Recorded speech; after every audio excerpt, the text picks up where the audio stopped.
Good morning, everybody, and welcome back to another episode of Drinking Wine at 9. My name is Mats, as you know. Why? Because it's 9 o'clock and we be drinking.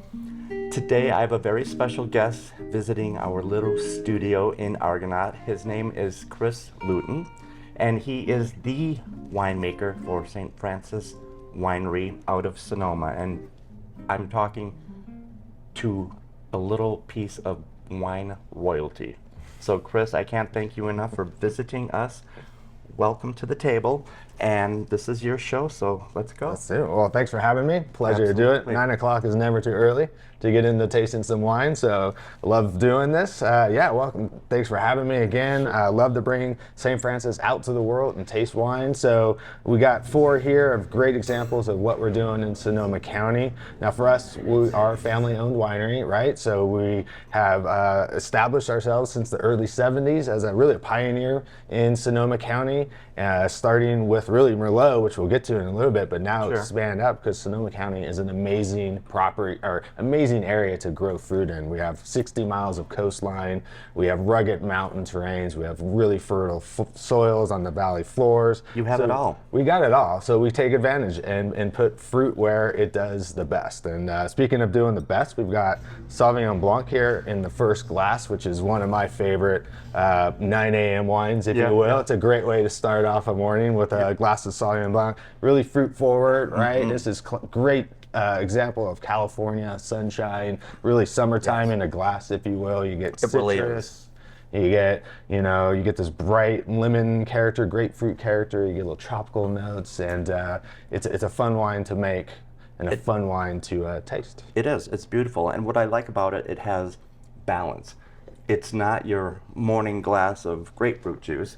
It has layers and structure. Like you said, a little Meyer lemon, a little verbena, kiwi, tropical notes. It's so smooth.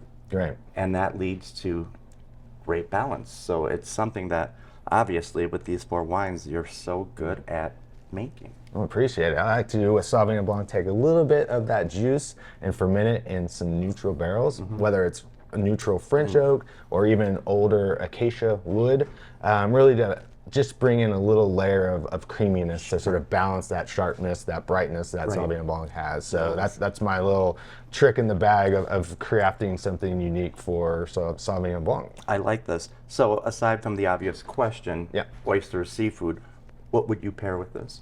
Oh man, this one, those are great suggestions to it. But even like pizza night, or if you're going out for takeout, whether it's Chinese or sushi, I think does a really good job of it too, because it has a lot of balance to it, and it can support those foods as well. So it's a very diverse wine that can work a lot of angles. And tasty. So before we go on to the Chardonnay, which I have in my hand, there's always been this huge debate about Napa Sonoma. Yeah. What's better, what each county has to offer.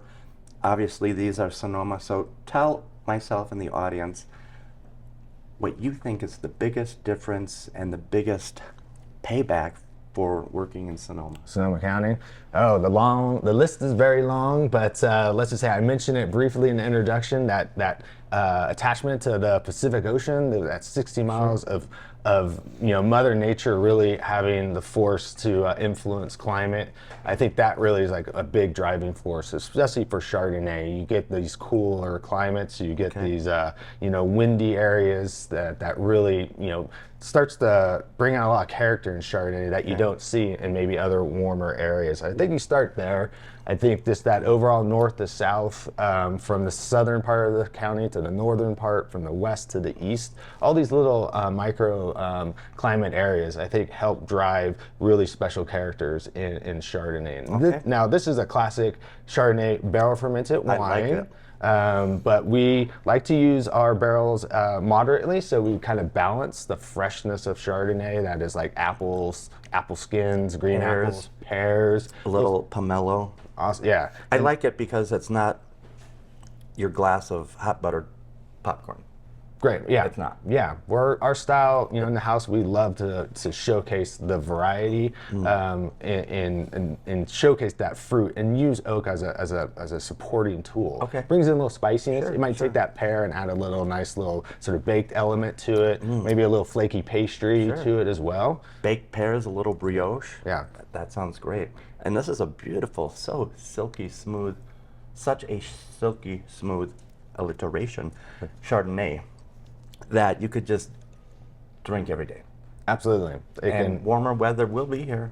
It will. Trust Promise. me, it will. Yeah, it will be here. And this would be perfect for charcuterie, for appetizers, for people just walking in the door, hand them a glass of St. Francis Chardonnay, and start the evening. Yeah, right. It ticks the boxes on everything. It has fresh fruit, but it has that richness. Right. Barrel fermentation really brings it home and gives you a classic expression of Chardonnay. I like that. Yeah. So now, there's something special about this Merlot and your winery.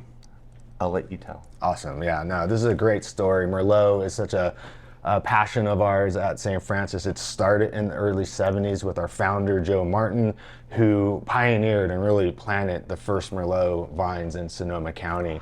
And we have been having fun with it ever since. We still farm. The original St. Francis vineyard is still part of our family of 4 vineyards that we now own. And his vision of sharing wine with the world, but also this idea of the environment and food and wine. He was such a pioneer in all aspects of it that we're now a fully certified sustainable winery. I like that. And approach, holistically the whole idea of making wine for us, for our friends, for our family, and to share with the world. And so, yeah, Merlot really speaks to the heart of St. Francis. I love the character that it has out of Sonoma County. Such bright, fresh fruit. There's a little briary, almost like you're walking into a briar patch or picking Brambles. brambles. That's what I get. Right? Yeah, it's just the nature of where the fruit is being grown. It's almost rustic, but I'm still getting milk chocolate and cocoa, brambles, Yeah. a little bit of white pepper. Yeah. I mean, it's for a Merlot, not being my favorite grape, it sings beautifully out of the glass, and it's so affordable. And Miss Sheila already has these on sale, and it's just a nice surprise for people who think they don't like Merlot. Come on down, try this, because you might be convinced. Yeah. I like it.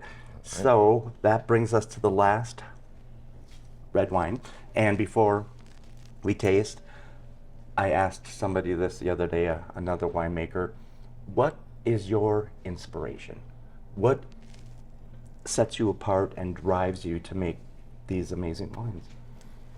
Oh yeah, we all fall in love with wine and we have our own unique stories, but I just am constantly amazed by the diversity that we have in Sonoma County, and I want to show everybody like what Cabernet tastes like in Alexander Valley, Sonoma Valley, Russian River Valley, Dry Creek. Each area has its own personality, and the task, the terrible job I have of trying to bring these all together to tell the story of Cabernet Sauvignon in one bottle is a challenge I'm accepting every single year. And so, you get bright red fruit from Alexander Valley, great structure, soft, silky tannins. Russian River brings in dark blue, black fruits. Yes. Sonoma Valley brings in olives and sage and thyme, all these classic markers of Cabernet. And then the Mountain Cabernet brings in the structure and the balance to sort of make this package full. It's a beautiful wine. I'm not going to lie. I mean, I would pair this with a filet or a porterhouse with a chimichurri sauce or blue cheese sauce, because it's so,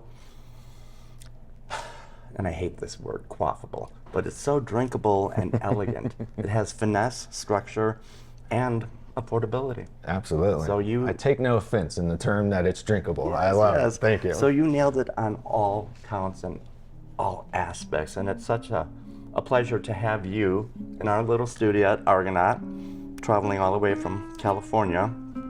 So, Chris, I thank you so much for introducing myself and our viewers to these wonderful wines, because you're wonderful. So cheers, thank you again, and everybody out in TV land, we hope to see you soon. Cheers.